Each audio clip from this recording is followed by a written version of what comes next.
सर्वप्रथम सर्वांना श्री स्वामी समर्थ. स्वामी महाराजांच्या कृपेने तुमच्या सर्व चांगल्या इच्छा पूर्ण होत ही स्वामींचरणी प्रार्थना करते आणि आजच्या व्हिडिओला सुरुवात करते. उद्या 18 डिसेंबर 2025 मार्गशीर्ष महिन्यातील शेवटचा गुरुवार आलेला आहे. म्हणजे व्रताची सांगता करण्याचा दिवस आलेला आहे. शेवटचा गुरुवार उद्यापनाचा गुरुवार आहे. ज्या महिलांचा मध्येच एखादा गुरुवार गेलेला असेल पण तुम्ही उपवास केलेला आहे, महिलांनो तुम्ही कहाणी श्रवण केलेली आहे, लांबून तुम्ही देवी आईला नमस्कार केलेला आहे, स्मरण केलेलं आहे, देवी आईचं नामस्मरण केलेलं आहे, तर तुमचा तोही गुरुवार मान्य झालेला आहे. तुम्ही शेवटच्या गुरुवारी म्हणजे उद्या 18 डिसेंबरला तुम्ही उद्यापन करू शकता. एखादा गुरुवार मासिक धर्मात वगैरे गेलेला असेल काही कारणास्तव तर तुम्ही उद्या 18 डिसेंबरला उद्यापन म्हणजे व्रताची सांगता करू शकता.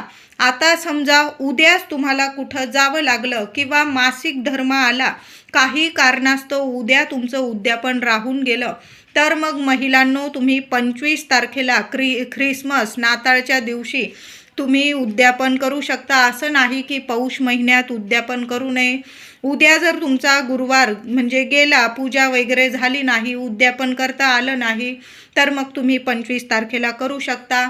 आणि आधीचा एखादा गुरुवार गेलेला आहे आणि तुम्हाला उद्याचा गुरुवार नीट पूजा वगैरे करता येत आहे, तर मग उद्या तुम्ही व्रताची सांगता उद्यापन करू शकतात.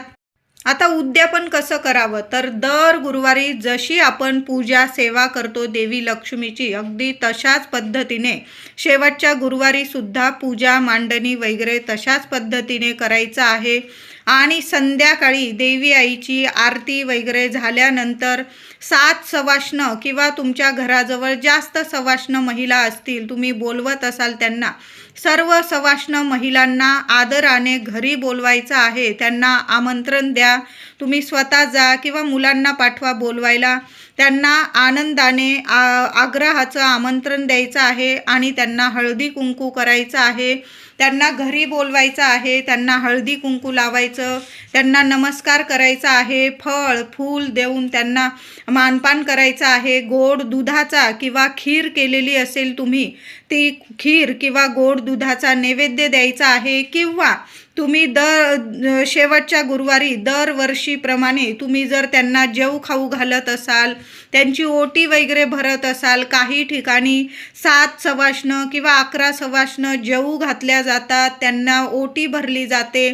तुमच्या पद्धतीने तुम्ही दरवर्षी गुरुवारचं उद्यापन जसं करतात ना महिलांनो, तशाच पद्धतीने करायचं आहे. काही ठिकाणी एका महिलेची ओटी भरली जाते, एका महिलेला जेवू खाऊ घातलं जातं, किंवा काही ठिकाणी फक्त फळ फूल देऊन पोथी वगैरे दिली जाते, त्यांना मानपान दिला जातो, नमस्कार केला जातो, हळदी कुंकू लावून गोड दुधाचा खिरीचा नैवेद्य देऊन त्यांना आनंदाने त्यांना घरी परत पाठवलं जातं. तुमच्या पद्धतीने तुम्ही दरवर्षी जसं उद्यापन करतात, जसं सवाष्ण पूजन हळदी कुंकू करतात ना, तशाच पद्धतीने करायचं आहे.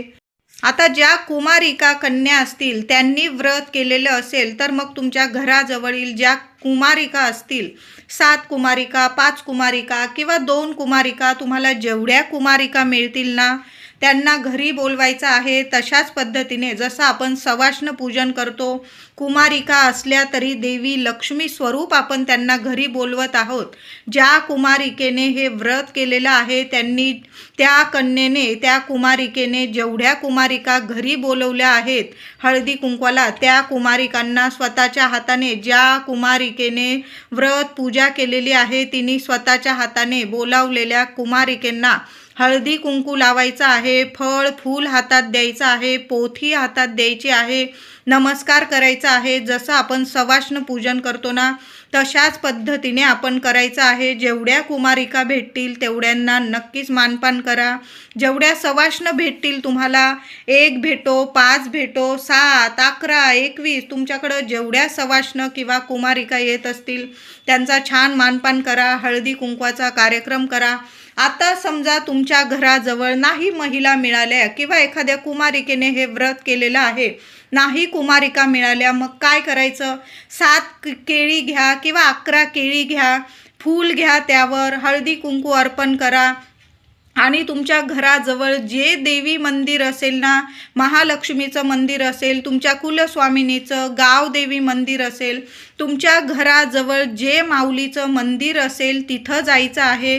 गोडाधोडाचा नैवेद्य, तुम्ही जो नैवेद्य बनवलेला आहे, खीर असेल, पुरणपोळी, तो बरोबर घ्यायचा आहे. तिथं देवी आईची ओटी भरू शकतात किंवा तुम्ही फक्त 7 किंवा 11 केळी देवी आईच्या चरणी अर्पण करा. अर्पण करताना बोलून घ्यायचं आहे की हे महालक्ष्मी माता, हे माऊली, हे देवी आई, मी आज महालक्ष्मी व्रताचं उद्यापन करत आहे. माझ्या घराजवळ किंवा काही कारणास्तव नाही सवाष्ण महिला मिळाल्या मला, तर मी तुझीच म्हणजे हे फळ देऊन आज उद्यापन करत आहे, व्रताची सांगता करत आहे.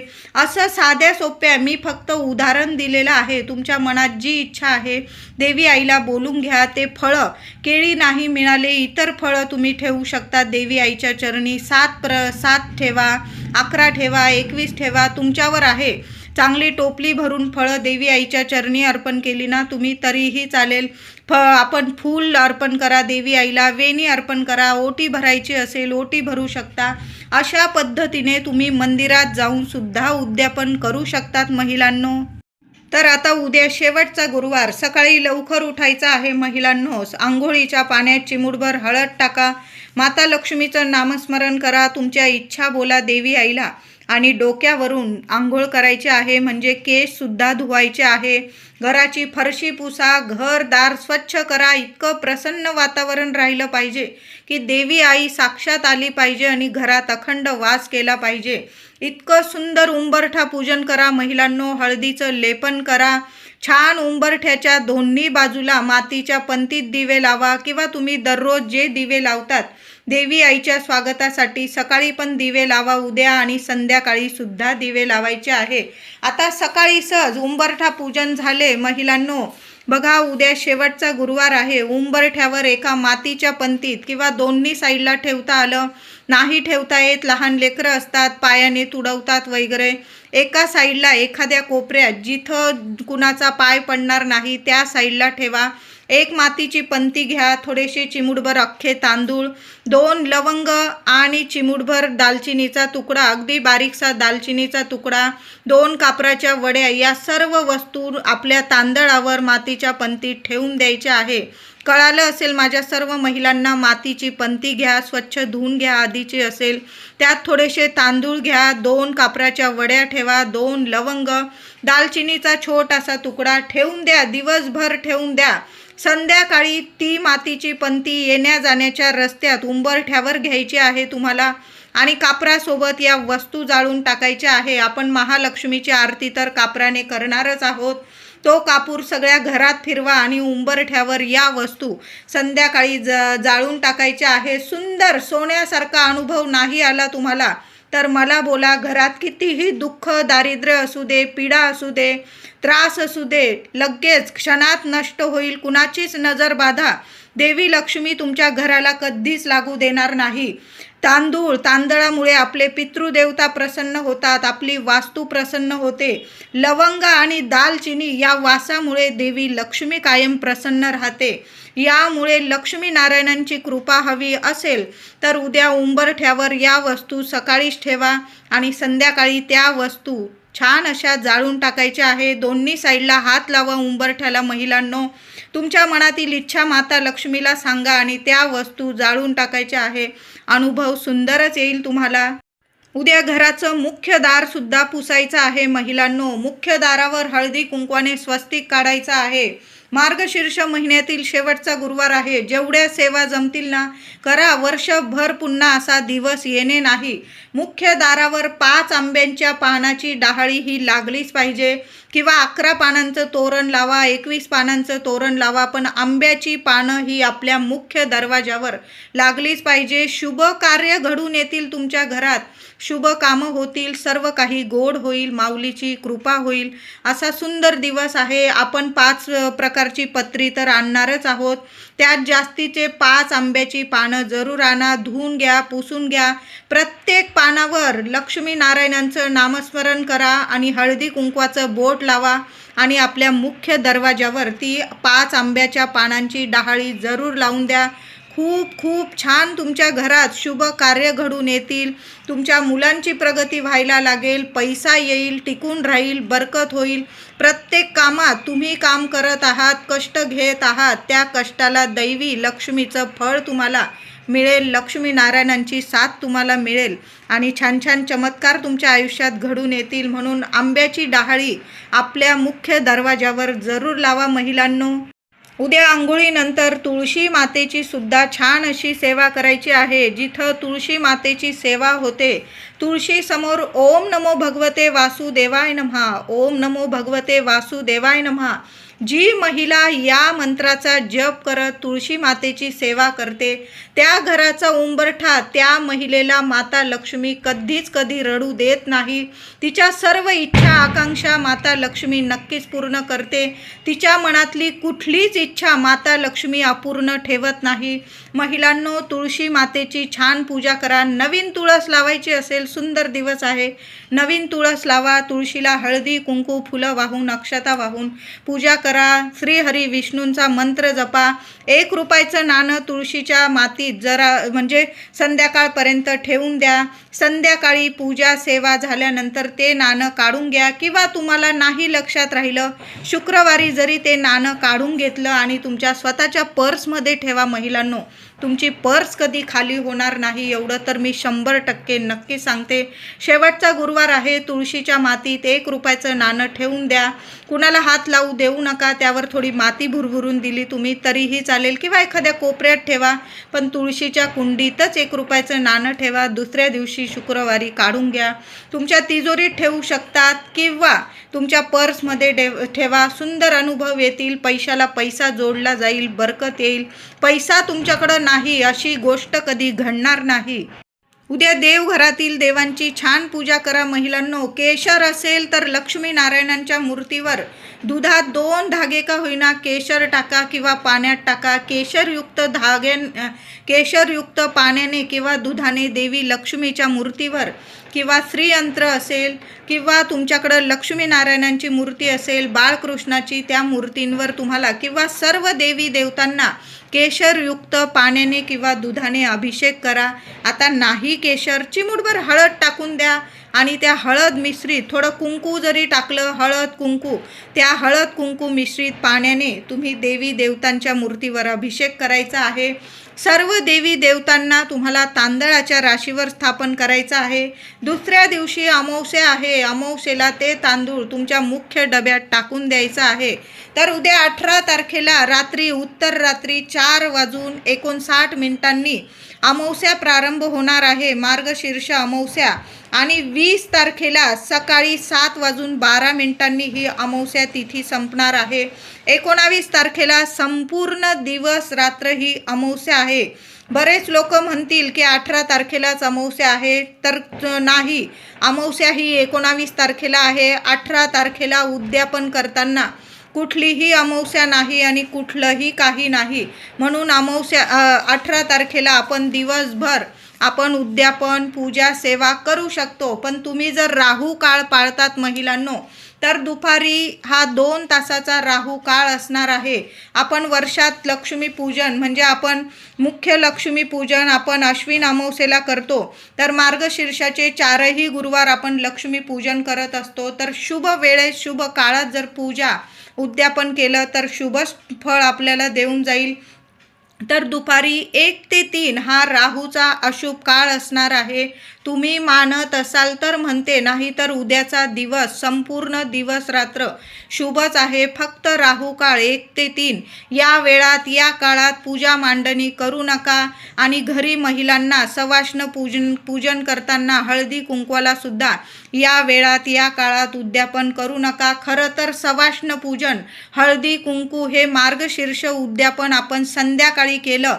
देवी लक्ष्मी येण्याची वेळ असते 6:30 ते 7:30 या वेळात या काळात तुमच्या घरात महिलांनो आवर्जून सवाष्ण पूजन हळदी कुंकवाचा कार्यक्रम जरूर करा. महालक्ष्मीचं उद्यापन करण्याचा ही शुभ वेळ असते, म्हणजे संध्याकाळी 6:30 ते 7:30. थोडा उशीर झाला 8 वाजेपर्यंत आपल्या घरात हळदी कुंकू महालक्ष्मीचं उद्यापन नक्की करा. फक्त दुपारी 1 ते 3 या वेळात पूजा मांडणी करू नका आणि सवाष्ण पूजन तर चुकून सुद्धा करू नका. नाहीतर मग तुम्ही एवढे गुरुवार केलेले आहे त्याचं तुम्हाला फळ मिळणार नाही. आपण जेव्हा कलश स्थापन कराल महिलांनो, कलशामध्ये 21 दुर्वा टाकून 5 प्रकारची पत्री ठेवून मग कलश आपल्याला भरायचा आहे. 21 दुर्वा मार्गशीर्ष महिन्याच्या प्रत्येक गुरुवारी कलश स्थापन करतो महालक्ष्मीचा, त्यात 21 दुर्वा जरूर ठेवत जा. खूप शुभ परिणाम तुम्हाला दिसून येतील. संपूर्ण दिवसभर आपण सेवा करतो महालक्ष्मीची. ती सेवा केव्हा पूर्ण होते? जेव्हा आपण गोपूजन करतो. संध्याकाळी देवी आईला नैवेद्य पाणी केल्यानंतर गाईला नैवेद्य जरूर द्या महिलांनो. एक गुरुवार गेलेला असेल तुमचा, गाय नसेल मिळाली, आता काही हरकत नाही, पण शेवटच्या गुरुवारी आपल्याला गाईला नैवेद्य द्यायचाच आहे. समजा तुम्हाला 3ही गुरुवार गाय नाही मिळाली, तुमच्याकडून नैवेद्य गाईला देण्याचा राहून गेला, तर मग उद्या शेवटचा गुरुवार मार्गशीर्ष महिन्याच्या शेवटच्या गुरुवारी प्रत्येक महिलेने गाईला नैवेद्य जरूर द्या. आता गाय लांब आहे, माझ्या दादांनी जरूर नैवेद्य देऊन आला, खाऊ घातला, तेव्हाच आपल्याला उपवास सोडायचा आहे महिलांनो. संपूर्ण मार्गशीर्ष महिन्याच्या गुरुवारचं महालक्ष्मी व्रताचं तुम्हाला संपूर्ण शुभ आणि गोड फळ मिळणार आहे. म्हणून गाईला नैवेद्य जरूर द्या. तुम्ही जो गोड नैवेद्य बनवलेला असेल, पुरणाची पोळी, गाईचं तूप लावून पुरणाची पोळी गाईला खाऊ घाला. नसल बनवलेली तुम्ही ताजी चपाती घ्या, त्याला तूप लावा, गूळ ठेवा. खीर केलेली असेल ताज्या चपातीवर खीर ठेवा, किंवा इतर गोड पदार्थ असेल ताज्या चपातीवर ठेवा आणि गाईला स्वतःच्या हाताने खाऊ घाला. गाय जवळ येत असेल तिला हळदी कुंकू जरूर लावा, नमस्कार करा, तिच्या पोटाला हात लावा. पोटाला हात लावताना ओम श्रीम नमः, ओम श्रीम नमः किमान 5 वेळा म्हणा. तुमची इच्छा नाही पूर्ण झाली तर बोला. जी इच्छा असेल माता लक्ष्मीला बोला, गाईला हात लावा पोटाला आणि तुमची इच्छा लगेच पूर्ण होईल. अशी ही सुंदर गोमातेची सेवा आहे. नक्की सर्वांनी गाईची ही सेवा जरूर करा आणि मगच आपल्याला उपवास सोडायचा आहे. उद्या देवी लक्ष्मी समोर 7 पिवळ्या कवड्या, 11 किंवा 21 तुमच्याकडं जेवढ्या असतील स्वच्छ धुवून घ्या, स्वच्छ अभिषेक करून घ्या. छान अशी तांदळाच्या राशीवर त्या पिवळ्या कवड्यांची हळद कुंकू फुलं अक्षता वाहून पूजा करा. त्याचबरोबर 11 लवंग, देवी लक्ष्मीला 11 लवंग जरूर अर्पण करा. आता लवंग घेतल्या आणि अशाच अर्पण केल्या असं नाही महिलांनो. एक लाल कपडा देवी लक्ष्मी समोर ठेवायचा आहे किंवा एखादी वाटी ठेवा. एक लवंग उजव्या हातात घ्या, महालक्ष्मी अष्टकाचा पाठ बोला 1 वेळा, ती लवंग अर्पण करा. असं 11 वेळा महालक्ष्मी अष्टकाचा पाठ बोला. एक एक लवंग तुम्ही माता लक्ष्मीला अर्पण करायचं आहे. दुसऱ्या दिवशी शुक्रवार आहे, अमावस्या आहे, कुठलीही अमावस्या माता लक्ष्मीला समर्पित असते. त्या लाल कपड्यात लवंगा बांधून घ्या. त्यावर 1 रुपया, तुळशीतला 1 रुपया काढून त्या लवंगांबरोबर ठेवा. तुमच्या तिजोरीत ठेवा किंवा तुमच्या पर्समध्ये ठेवा. वर्षभर धन धान्य ऐश्वर सुख संपत्ती कशालाच कमी राहणार नाही. वर्षभर काय, त्या कायम जरी ठेवल्या ना लवंगा तुम्ही चालेल, त्या कायम तुमच्या तिजोरीत ठेवा. कधीच तुमच्या घरात पैशाला कधीच कमी राहणार नाही. सोनं नाणं तुमच्या घरात भरभराट होईल. देवी लक्ष्मीचा कायम कृपा आशीर्वाद तुम्हाला लाभत राहील. आता माता लक्ष्मीची सेवा करत आहात तर श्रीहरी विष्णूंची सेवा तर व्हायलाच हवी. विष्णू सहस्त्र नामावली तुम्ही स्वतः पठण करा किंवा यूट्यूबवर आपण जिथं पूजा मांडणी केलेली आहे तिथं छान असं स्वरात यूट्यूबवर लावून दिलं आणि माता लक्ष्मी समोर तुम्ही आसन घेऊन बसला, तुपाचा दिवा लावा आणि विष्णू सहस्त्र नामावली आपल्या वास्तूला सुद्धा ऐकू द्या. जरासं मोठ्या स्वरात लावा, लेकरा बाळांच्या कानावर सुद्धा पडलं पाहिजे. व्यंकटेश स्तोत्र 1 वेळा पठण करा महिलांनो, किंवा यूट्यूबवर ऐका, पण महालक्ष्मीच्या जवळ बसून नक्की ऐका. तुम्हाला छान अनुभव येतील. जिथं महालक्ष्मीची कृपा होणार आहे तिथं श्रीहरी विष्णूंची तुम्हाला सेवा तर करायचीच आहे, तेव्हाच महालक्ष्मीची आपल्याला कृपा प्राप्त होत असते. तुमचं माहेर महिलांनो जवळ असेल आणि तुम्ही शेवटच्या गुरुवारी माहेरी गेलेला आहात, तर आईकडून वडिलांकडून काहीही आणू नका. मूठभर खडं मीठ बरोबर घेऊन या. एखाद्या रुमालात बांधून आणा किंवा एखाद्या पिशवीमध्ये घेऊन या. काही आणू नका, फक्त खडं मीठ घेऊन या. दोन्ही घरात अखंड लक्ष्मी नांदेल. घर धनधान्याने सुख समृद्धीने भरून देईल देवी लक्ष्मी. ते मूठभर मीठ एखाद्या डब्बीत नीट ठेवून द्या, कायम ठेवून द्या तुमच्या घरात. जेव्हा पण तुम्ही माहेरी जाल ना, दरवर्षी मार्गशीर्ष महिन्यात मूठ मीठ आणा आणि त्यात भर टाकत राहा महिलांनो. नीट